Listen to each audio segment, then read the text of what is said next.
Hello, welcome you all. So अभी हम लोग पढ़ रहे हैं मैथमेटिकल टूल्स फॉर फिजिक्स और ये अपना करंट टॉपिक चल रही हैं वेक्टर्स। लास्ट टॉपिक में हम लोगों ने पढ़ा कि वेक्टर क्या होती हैं और उसका कुछ प्रॉपर्टी देखा, जैसे वेक्टर का मैग्नीट्यूड, वेक्टर का नोटेशन और या फिर दो वेक्टर के बीच का एंगल।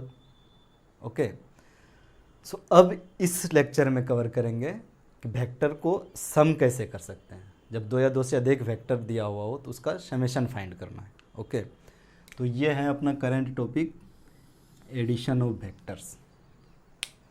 ये दो मेथड से पढ़ेंगे। सबसे पहले ग्राफिकल मेथड रहेगा, उसके बाद एनालिटिकल मेथड कवर करेंगे, ठीक ना। तो ग्राफिकल मेथड में दो लॉज पढ़ेंगे। पहले triangle law of vector addition, उसके बाद parallelogram law of vector addition. दोनों ऑलमोस्ट सेम है बट वर्डिंग अलग अलग है। ओके, उसको देखेंगे, एक को अच्छा से समझेंगे, दूसरा अपने आप क्लियर हो जाएगा, ठीक ना। फिर पढ़ेंगे एनालिटिकल मेथड। उसमें रिजोल्यूशन के बाद, वेक्टर रिजोल्यूशन के बाद जब उसका कंपोनेंट फाइंड करेंगे, उस कंपोनेंट को फिर से ऐड करेंगे, वो बाद में कवर करेंगे। ओके, वो एक इजी सा टॉपिक है। तो चलो ये स्टार्ट करते हैं। देखो, वेक्टर को ऐड करना है तो कम से कम दो वेक्टर्स चाहिए। मान लो अगर तुमको बहुत सारा वेक्टर्स दे दिए तो उसको कैसे ऐड करोगे। ओके, तो चलो पहले एडिशन का रूल्स देख लेते हैं कि क्या है एडिशन का रूल्स। कुछ वेक्टर्स दे दिए, मान लो कि एक वेक्टर दे दिए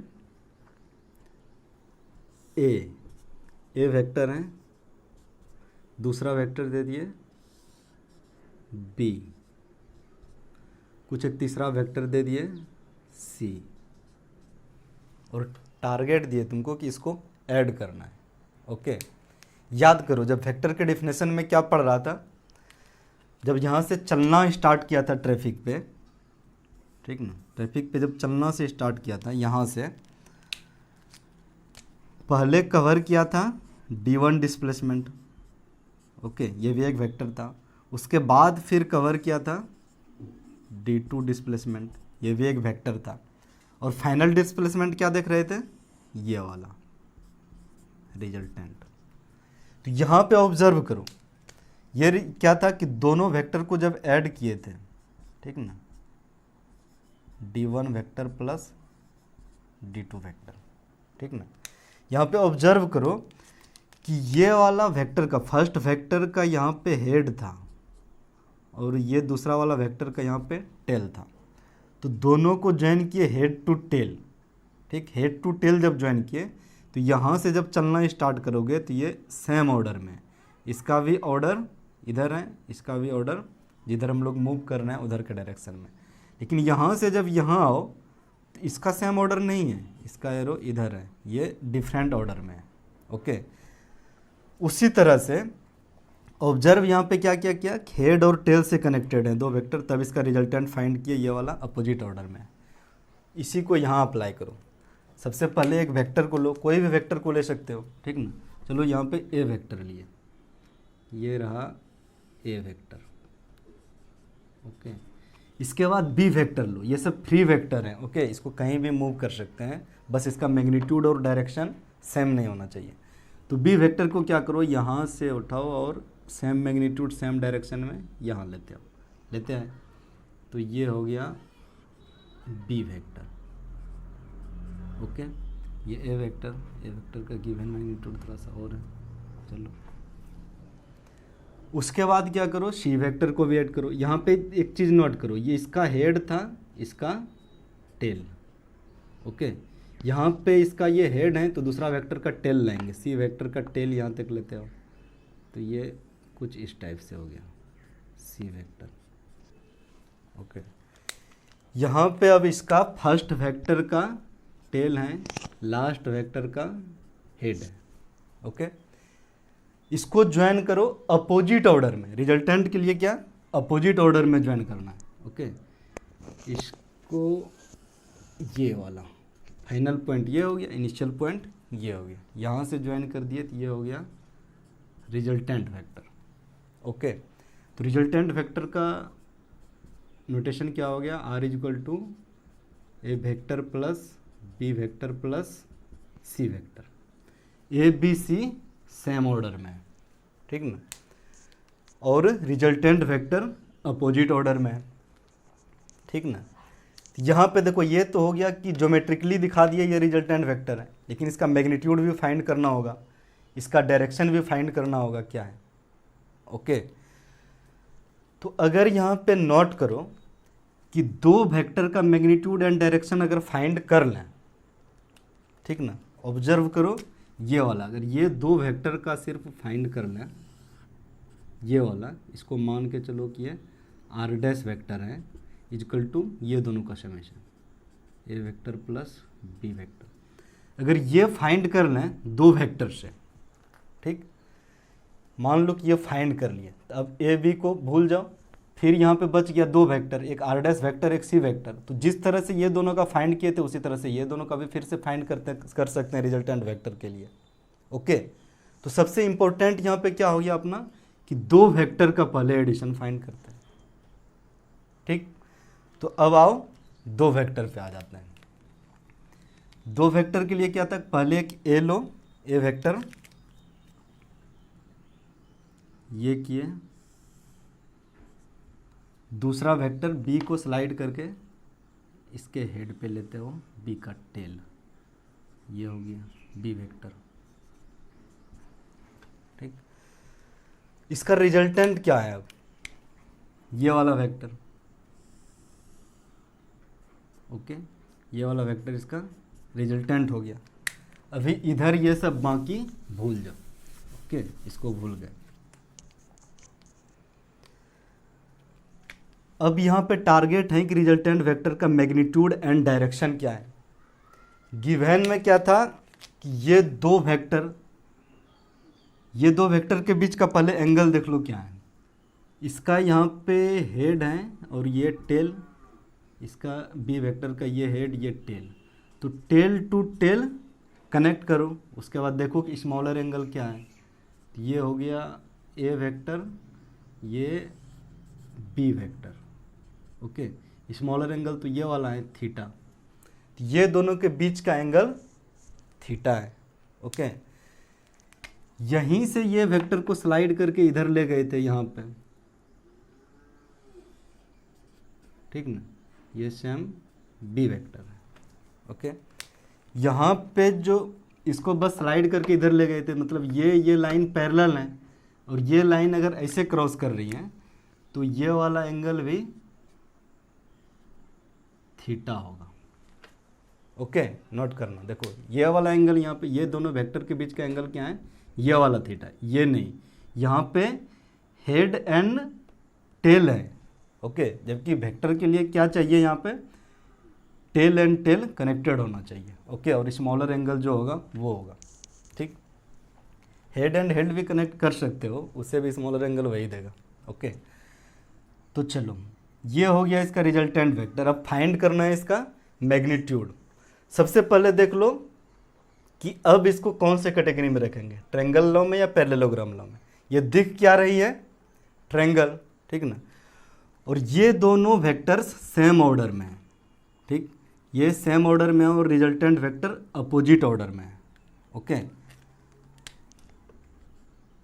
सेम ऑर्डर कहने का क्या मतलब कि आर वेक्टर भी, ए वेक्टर इधर था, बी वेक्टर इधर था, अगर सी वेक्टर भी इधर रहता, रिजल्टेंट वेक्टर भी इधर रहता, तो यह हुआ सेम ऑर्डर, ठीक ना। लेकिन ये इधर नहीं है, ये अपोजिट ऑर्डर में, ओके। ऑर्डर का कहने का मतलब ये हुआ। ये एक ट्रायंगल दिख रही है और ट्रायंगल का दो साइड दो वेक्टर रिप्रेजेंट कर रहा है और थर्ड साइड भी रिजल्टेंट वेक्टर रिप्रेजेंट कर रहा है। तो इसका डिफिनेशन क्या हो गया triangle law of vector addition का, कि if two side of a triangle represented by two vectors in a same order, then third side in opposite order is the resultant of two vector. Clear, ये हो गया। इसको इसका notation कैसे लिखेंगे, R vector is equal to A vector plus B vector, और diagram में कैसे दिखाए, ये ए वेक्टर हो गया, ये बी वेक्टर हो गया सेम ऑर्डर में, तो रिजल्टेंट वेक्टर हो जाएगा अपोजिट ऑर्डर में। ओके, ये हो गया triangle law of vector addition. अब तुमको एक्चुअल में मैग्नीट्यूड चाहिए कि क्या होता है। यहाँ पे मान लो कि गिवन मैग्नीट्यूड है, कौन सा गिवन मैग्नीट्यूड है, मान लो कि modulus of A vector, A का मैग्नीट्यूड ये है इज इक्वल टू ए है, and modulus of B vector, मतलब बी वेक्टर का मैग्नीट्यूड बी है। तो उससे क्या हुआ, ये वाला जो लेंथ है ये ए है, ठीक ना, और ये वाला जो यहाँ से यहाँ तक का लेंथ है, मैग्नीट्यूड क्या देती है, सिर्फ लेंथ, ठीक ना, ये बी है। ओके, तो यहाँ से ये लेंथ पता चल गया, ये लेंथ पता चल गया। और एंगल अगर कहें कि ये वाला एंगल क्या है, दो वेक्टर के बीच का एंगल क्या है, तो यहाँ पे दो वेक्टर के बीच का एंगल भी पता चल गया। कौन सा एंगल है, ये वाला। ओके, तो चलो ये हो गया यहाँ पे triangle law of vector addition. चाहे तो यहाँ से भी रिजल्टेंट फाइंड कर सकते हैं, लेकिन पहले एक बार पैरेललोग्राम लॉ को देख लो कि पैरेललोग्राम लॉ क्या होती है। यहाँ आ जाओ, देखो कुछ दिख रहा है कि ये साइड पैरेलल है, इसका लेंथ सेम है, इसका लेंथ सेम है, ठीक ना। अगर इसको ज्वाइन करो तो ये क्या, एक पैरेललोग्राम बन गया। ओके, चलो वो वाला पैरेललोग्राम यहाँ बना दो।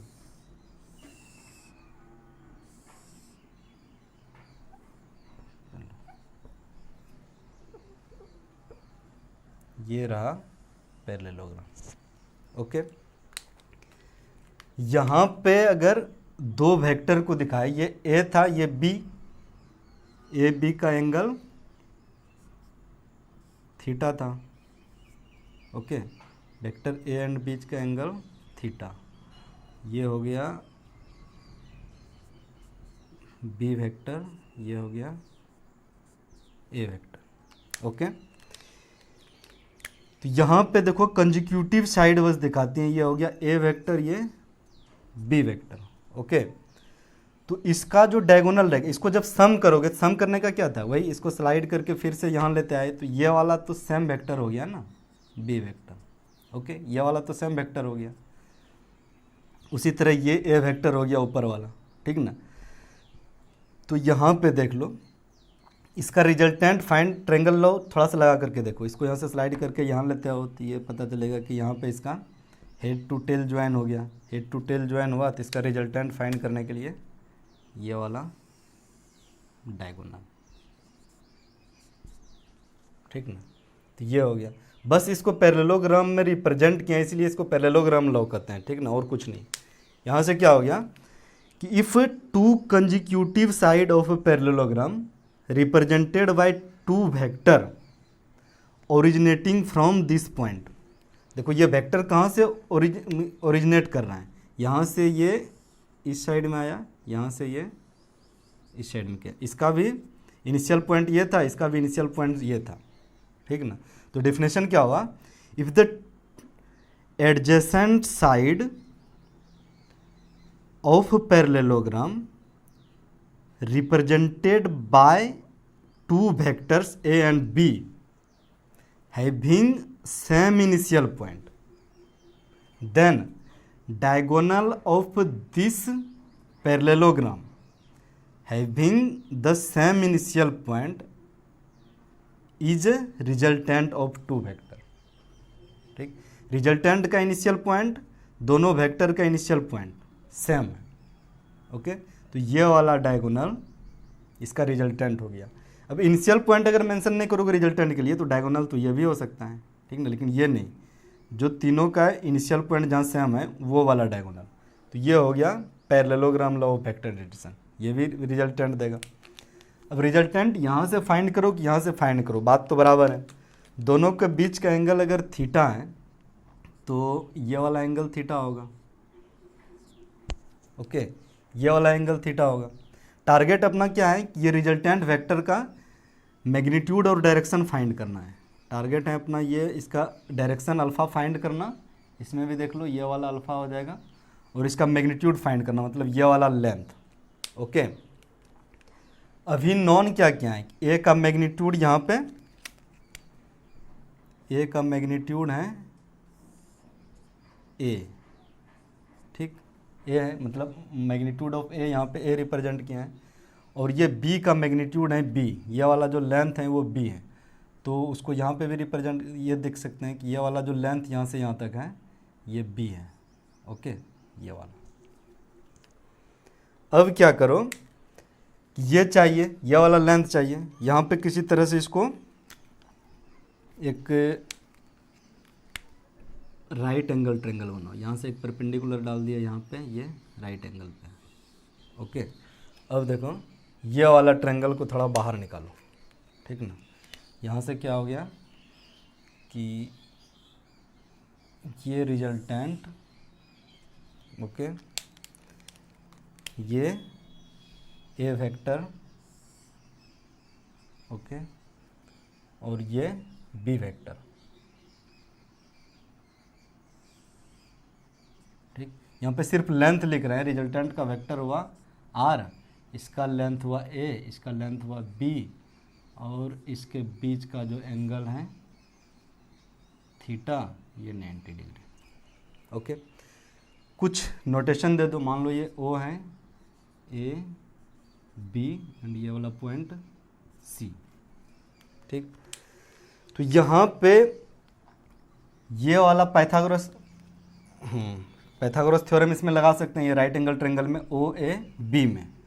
तो उसके लिए क्या हो जाएगा, अगर इसमें पाइथागोरस लगाओगे इसका वैल्यू फाइंड करने के लिए, तो यहाँ से क्या हो जाएगा, R square is equal to ये वाला length O A square plus A B square, ये है। अब थोड़ा सा ज्योमेट्री लगा दो, ये वाला ट्रेंगल में, इन ट्रेंगल ए बी सी क्या हो गया, sine theta is equal to perpendicular by base, perpendicular by hypotenuse, sorry, A B by B C, and cos theta is equal to A C by B C, ठीक ना। यहाँ से देखो ये वाला लेंथ चाहिए मुझे, ए सी क्या आ गया, यहाँ से देखोगे ए सी इज इक्वल टू ये बी सी का वैल्यू पता है क्या है, बी cos थीटा, ठीक।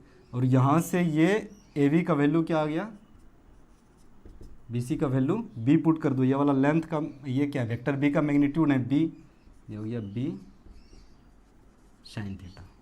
ओके, ये फाइंड हो गया। अब यहाँ से लिखोगे ओ ए, मतलब ये वाला लेंथ ओ ए है, ये क्या हो गया, ए प्लस दिस है ना, ए प्लस ये वाला लेंथ, लिख दो इसको, ओ ए मतलब A plus B cos theta whole square plus A B का क्या हो गया, बी साइन थीटा, ठीक। और यहाँ पे क्या हो गया, बी कॉस थीटा, मतलब यहाँ बी साइन थीटा का स्क्वायर, ठीक। इसको थोड़ा सा सिंप्लीफाई करो, तो यहाँ से क्या हो गया, R square is equal to, ये हो जाएगा ए प्लस बी पे होल स्क्वायर का फॉर्मूला लगाओ, A square plus B plus two A B cos theta plus B square cos square theta, इसको करोगे तो क्या हो जाएगा, B square sine square theta. Okay, इसको थोड़ा सा और सिंप्लीफाई करो, इक्वल टू क्या हो गया, A square plus 2ab cos theta plus, यहाँ देखो बी स्क्वायर दोनों में कॉमन है, बाहर ले लिए तो बच गया क्या, cos square theta plus sine square theta. अब cos square theta plus sine square theta equal to 1, ठीक ना, ये आइडेंटिटी है, इसको 1 पुट कर दो, यहाँ से आ गया R square equal to A square plus B square plus 2ab cos theta. यह थीटा क्या था, theta angle between two vector, ठीक ना, ये जो दिया हुआ था theta angle between two vector, ठीक। तो यहाँ से रिजल्टेंट का वैल्यू लिख सकते हो square root A square plus ए को क्या ऐसे इस फॉर्म में भी लिख सकते हो modulus of A modulus of B, तो चलो ऐसे ही लिख दो। इसको भी लिख सकते हो मॉडुलस ऑफ रिजल्टेंट वेक्टर, ये क्या हो गया मॉडुलस ऑफ ए वेक्टर, मतलब मैग्नीट्यूड ऑफ ए वेक्टर का square plus magnitude of B vector का square plus 2 times of magnitude of A magnitude of B cos theta. ठीक, ये हो गया अपना मैग्नीट्यूड। ओके, ये हो गया अपना मैग्नीट्यूड। अब बच गया एंगल, तो ये मैग्नीट्यूड क्या है, यहाँ से निकालो, यहाँ से निकालो, दोनों वेक्टर का मैग्नीट्यूड सेम ही है।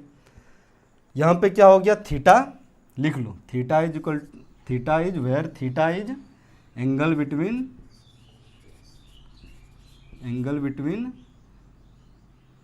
Vectors A and B. वहाँ पे थीटा दो वेक्टर के बीच का एंगल है जो कि पता है। अब यहाँ देखो मैग्नीट्यूड भी पता है, एंगल भी पता है, तो वहाँ से रिजल्टेंट का मैग्नीट्यूड निकल गया। अब आओ इसका डायरेक्शन निकालते हैं। ओके, तो देखो डायरेक्शन कैसे निकाल सकते हो। डायरेक्शन क्या चाहिए, ये अल्फ़ा, ये इसका alpha inclination with vector A alpha, ठीक है ना। If alpha is the inclination with vector A, तो यहाँ क्या कर दो tan अल्फ़ा, ठीक ना। ऐसे देख लो, इसमें भी ये वाला अल्फ़ा था और ये वाला लेंथ तो अभी पता चल गया यहाँ से क्या है, तो यहाँ लिखो tan अल्फ़ा। अब क्या हो गया रिजल्टेंट का डायरेक्शन, ठीक ना, डायरेक्शन ऑफ रिजल्टेंट वेक्टर, ठीक। तो tan alpha is equal to क्या होता है परपेंडिकुलर बाय बेस। परपेंडिकुलर क्या था b साइन थीटा, बेस क्या है a plus B cos theta, a plus B cos theta, ठीक ना। यहाँ पे अल्फ़ा क्या है angle made by angle between A vector and resultant vector, ठीक ना, है ना। ए वेक्टर और रिजल्टेंट वेक्टर के बीच का एंगल है। तो यहाँ से tan अल्फ़ा निकल जाएगा। जब अल्फ़ा निकालोगे, अल्फ़ा क्या करोगे tan inverse,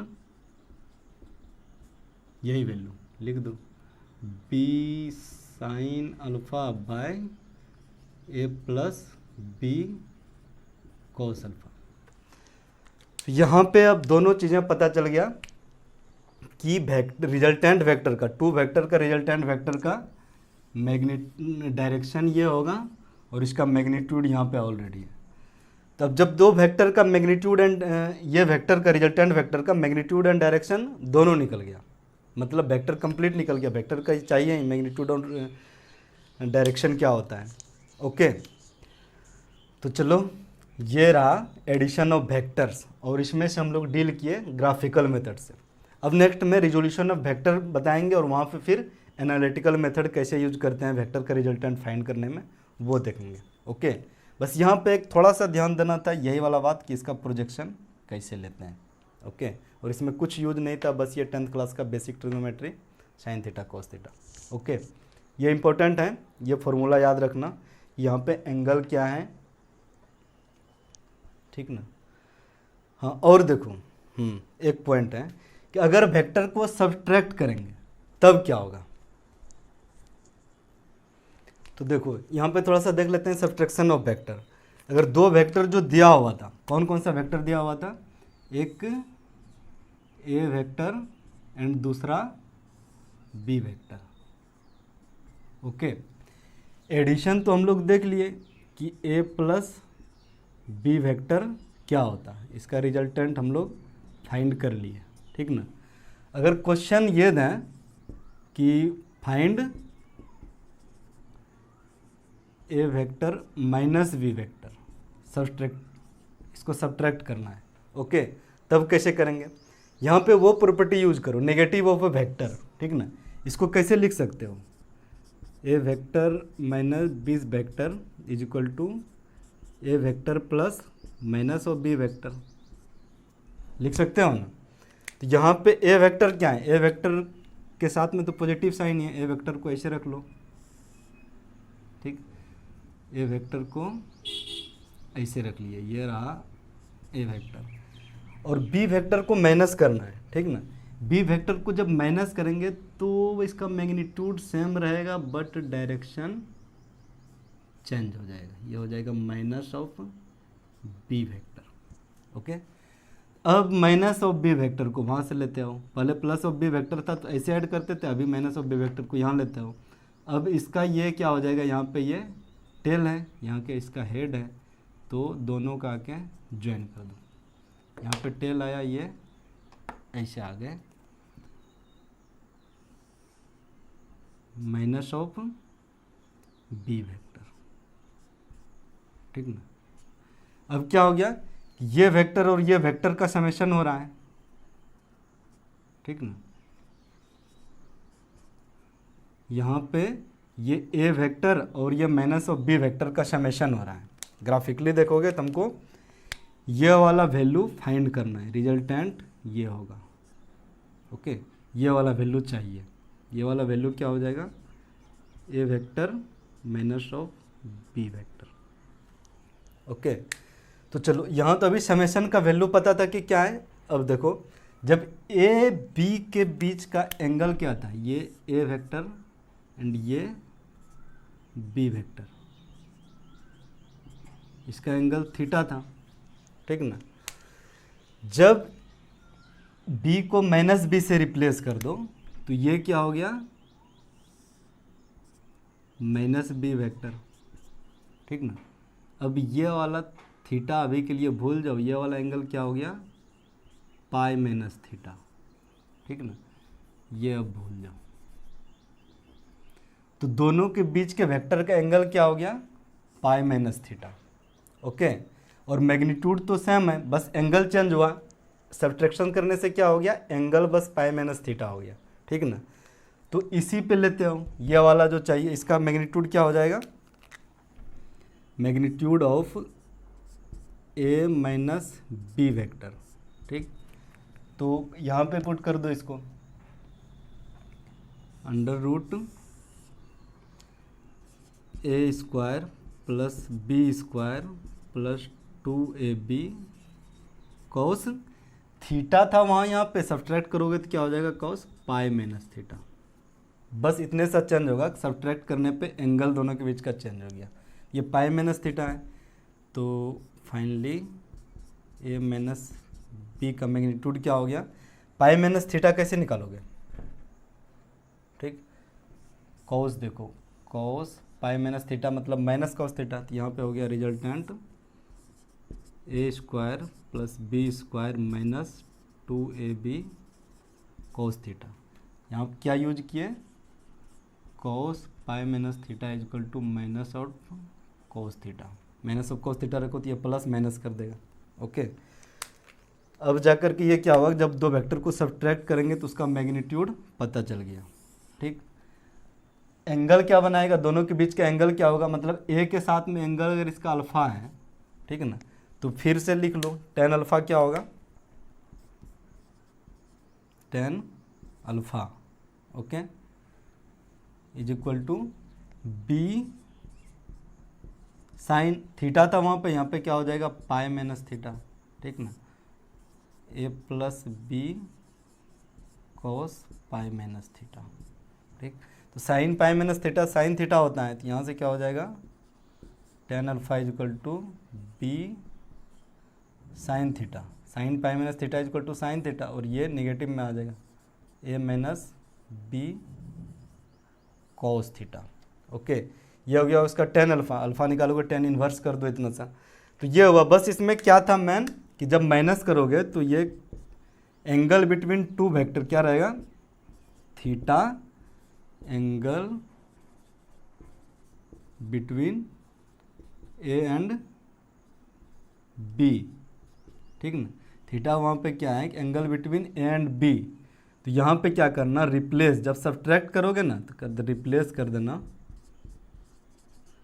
theta by pi minus theta, ठीक ना। वही हुआ, यहाँ पे दोनों के बीच का एंगल बस चेंज हो रहा था, जो थीटा था वो पाई माइनस थीटा बन रहा था। ओके, उसके बाद बस वो फॉर्मूला पे पुट कर दो, टोटल चीज़ आ गया। अब कुछ अगर स्पेशल केस देखना चाहो कि क्या होता है स्पेशल केस, तो देखो इसका कुछ स्पेशल केस ले लेते हैं। जब दोनों वेक्टर पैरेलल रहेगा, तो पैरेलल कैसे हो सकता है, मान लो ये ए वेक्टर है और बी वेक्टर भी ऐसे ही है, ठीक ना, सेम डायरेक्शन में, ये बी वेक्टर है। तो यहाँ से क्या होगा, angle between both the vector, angle between two vector, इसको हेड टू टेल ज्वाइन करो तो ये ओवरलैप कर जाएगा, तो ये हो गया 0 डिग्री। ओके, दूसरा केस क्या हो सकता है कि ए वेक्टर ये है, ठीक ना, और बी वेक्टर ये हो जाएगा। ओके, तो यहाँ से angle between both the vector क्या हो जाएगा, टेल टू टेल रखो, तो टेल टू टेल रखने पे क्या हो जाएगा, ये हो गया ए वेक्टर और वेक्टर बी का डायरेक्शन ये, तो यहाँ से ये हो जाएगा एंगल पाई, ठीक ना। तो ये क्या हो जाएगा, angle between two vector is equal to pi. अब जब दोनों वेक्टर परपेंडिकुलर रहेगा, ए बी परपेंडिकुलर, मतलब मान लो कि ये ए है और दूसरा वेक्टर बी है, बी कैसे हो सकता है, ऐसे हो सकता है, तो यहाँ पे भी दोनों के बीच का एंगल कितना हो गया, π/2, या ऐसे भी परपेंडिकुलर हो सकता है, ये ए वेक्टर है, बी इधर हो सकता है, ठीक ना, यहाँ भी थीटा क्या हो गया π/2, तो इस केस में दोनों क्या है, π/2 है। ओके,